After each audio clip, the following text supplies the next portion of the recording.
Europe 1, 9h, 11h. Et ce matin, Thomas Hill, vous recevez Lambert Wilson et Marina Hans à l'affiche du film 5 hectares. Et alors, c'est l'heure de dresser votre portrait sonore des petits sons qui vous rappelleront quelques grands souvenirs. Voici le premier. Voyez-vous, pour être admis chez les mousquetaires, il faut avoir servi en campagne ou, à défaut, s'être distingué par quelque action d'éclat. Mais je vais écrire une lettre pour vous recommander à Monsieur des Essarts, qui commande les gardes, et qui certainement vous accueillera. Hé, vous, le couard, je vous crache mon dégoût! Comment ? Alors Lambert, vous avez certainement reconnu votre père, le grand comédien George Wilson, et c'est en allant à une avant-première des Trois Mousquetaires que vous avez eu un déclic en voyant ce parterre de stars. Vous vous dites, je veux aussi, moi, me voir un jour sur grand écran. C'est vrai, ça s'est passé comme ça ?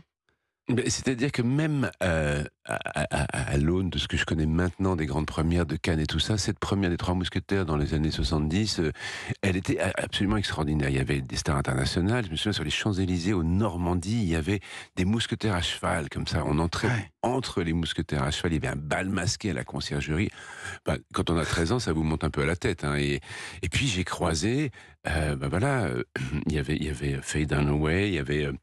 Raquel Welch, il y avait Michael York qui jouait d'Artagnan, et mon père m'a présenté au jeune Michael York qui faisait d'Artagnan et en me disant le futur d'Artagnan, en me montrant. Alors là, c'est des trucs qu'il faut pas faire aux enfants, parce que c'est forcément, je me suis fait j'ai formulé un vœu. Vous aviez quel âge là ? J'avais 13 ans. 13 ans. J'avais 13 ans.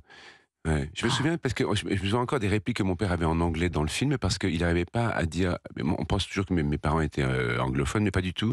Et en anglais, on dit une épée, on dit sword. Mais ça s'écrit sword. Et à chaque fois, il n'arrivait pas à dire sword, il disait sword. Et je sais que je connais encore ces répliques de ce film-là, parce que pendant tout l'été qui a précédé le tournage, on essayait de le coacher en anglais.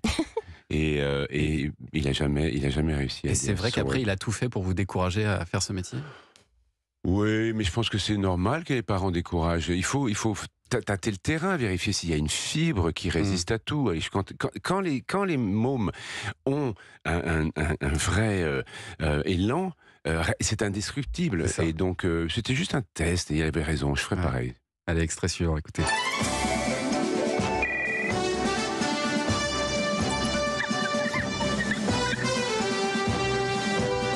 Qu'est-ce que c'est que ce truc, se disent nos invités. Est-ce que vous reconnaissez ce dessin animé ? Non, ça veut dire rien ? C'est Spirou et Fantasio.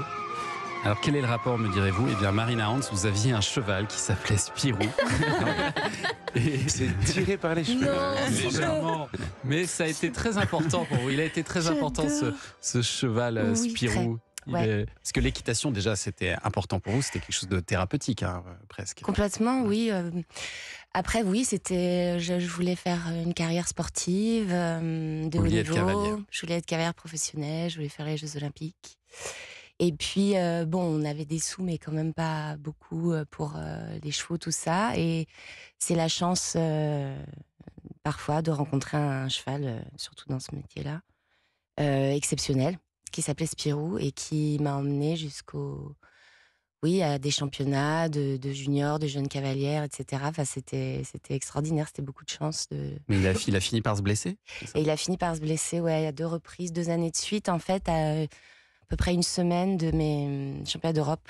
Tout le monde connaît le sport, et la sélection, ça se passe sur 1 an, etc. C'est très dur et tout. Et puis une semaine avant, 2 années d'affilée, j'ai été disqualifiée. Enfin, c'est-à-dire, je suis pas partie, quoi. Quelqu'un m'a remplacée. Et je me suis aperçue que j'avais pas les nerfs pour faire ce métier. Non. Du coup, vous vous êtes dirigée là vers le théâtre. Vous avez pas commencé à prendre des cours. Dans un premier temps. Ouais. C'était vraiment un échec. C'était vraiment, j'ai fait une dépression. Je ne savais pas ce que j'allais devenir et tout.